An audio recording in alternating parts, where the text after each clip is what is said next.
یکی از عامل‌های اساسی فراوان‌الحاصلی بنابر توصیه عالمان و متخصصان ساحه کشاورزی آماده نمودن تکنیک ضروری و ماشین‌آلات کشاورزی به کشت پنبه‌دانه محسوب می‌یابد.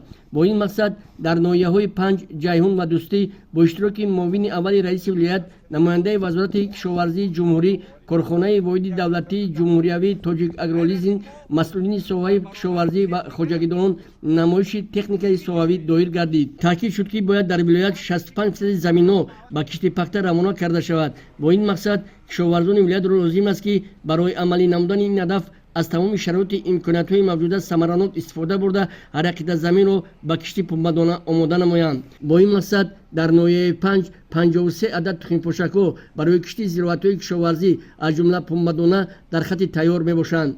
موافق دورنما کشاورزان ناحیه باید سالی روان در میدان زیاده از 6000 گکتار کشت پنبه‌دانه گذرانند. با مقصد بلند برداشتن استحصال این اشیاء خام استراتژی طبق دستور رئیس ولایت باید در میدان 41000 گکتار توسط تکنیکا و تخم پوشک‌های موثر کشت زیر پلانکا گذرانیده شود. اطلاع داده شد که در ناحیه 5 خواجگی‌های پختکار این سال در میدان 2000 گکتار کشت زیر پلانکا را باید عملی نمایند. برای سری وقت و در مهلت معین شده گذراندن کشت پنبه‌دانه از طرف کارخانه واحد دولتی جمهوریوی تاجیک اگرولیزینگ 2 عدد تخم پوشک‌های زیر پلانکا به طریق اجاره مالیوی لیزینگی به خواجگیداران ناحیه دسترس کرده شد. تمام آن تکنیکا و ماشین‌آلات‌های کشاورزی که امروز در توازن خواجگی‌های کشاورزی ناحیه 5 قرار دارد امروز پورا از تعمیر برآورده شدند و امروز به خط تیاری گذاشته شدند و چاره‌بینی امروزه نیز نشان داد که امروز تمام با استفاده از تکنیکا و ماشین‌آلات‌های موجوده ما می‌توانیم آن نقشه و دورنماهای کشت زراعت‌های کشاورزی که در ناحیه 5 پیش بینی گردیده است با سربلندانه اجرا نماییم. بازدید مسئولین از تکنیک و ماشین‌آلات کشاورزی تاکید بر آن داشتند که استفاده تخم پوشک‌های زیر پلانکا از منفعت خالی نبوده پیش از همه قوه قابل منت و تخمی صرفه گردیده. طریق این اصول زیچی نهال‌ها نمناکی زمین نگاه داشته شده کارکرد دستی این زراعت تکنیکی از بین می‌رود. منفعت دیگر این اصول کشت از آن عبارت است که 15-20 روز از کشت مقرری حاصل تیز می‌رسد.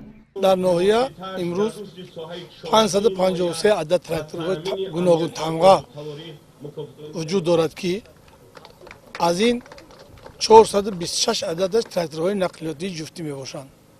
350 تا ماشین‌آلات ها هستند که این 156 تاش تیار است. با مقصد سری وقت گذراندن کشتی پنبه‌دانه در ناحیه از 62 تا تخم پوشک پخته 53 تاش تیار می باشد. اطلاع داده شد که در ناحیه زیاده از 150 عدد تکنیکا 30 عدد تخم پوشک برای گذراندن کشت پنبه‌دانه در خط تیار آماده می باشند.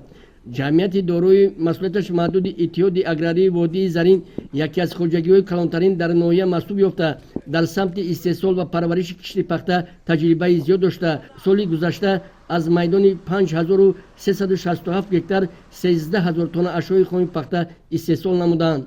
سال روان کشاورزان ناحیه جیهون موافق دورنما باید در میدان 7600 گکتار کشت پنبه‌دانه گذرانند که 6000 گکتار آن را کشت زیر پلانکا تشکیل می‌نماید. برای در مهلت معین شده گذراندن کشت زیر پلانکا تکنیکا و تخم پوشک‌ها آماده کار بوده اهل زحمت امکان دارند که در مهلت اپتیمالی کشت را گذرانند. کشاورزان ناحیه جیهون امسال مقصد دارند که در میدان 7600 گکتار کشتی پنبه‌دانه بگذرانند. چطوری که شما شاهدی حالید همه تکنیک‌ها آماده است برای کشتکاری بهاری.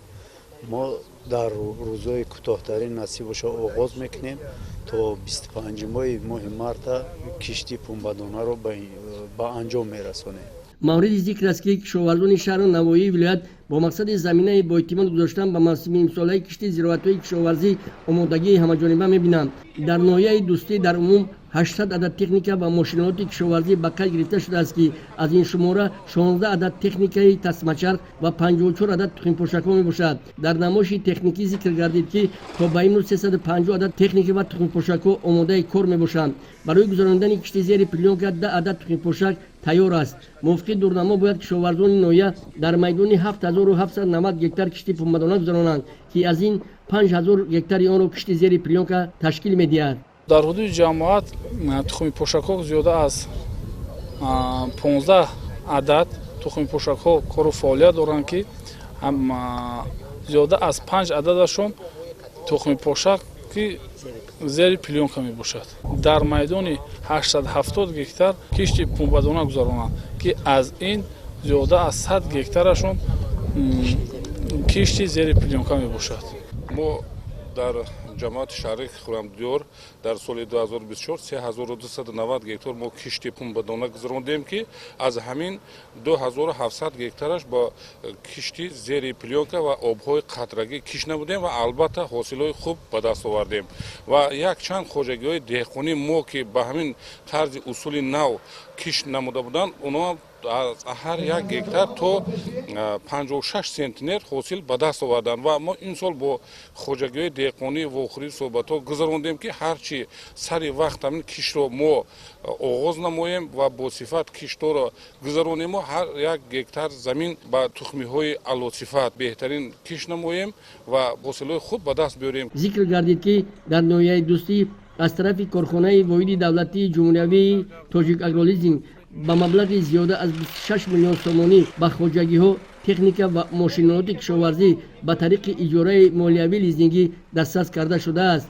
бо мақсади сари вақт гузарондани кишти зери плёнка ба хоҷагиҳои деҳқонии пахтакор 9 адад тухмипошакҳо дода шудааст.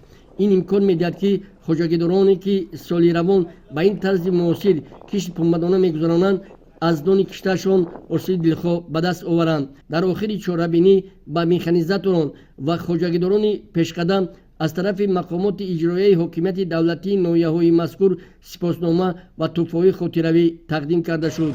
холмуроди ниёзӣ, ғарвишоҳи мардон, намозали эргаш барои барномаи таҳлилии 7 рӯзи хатлон.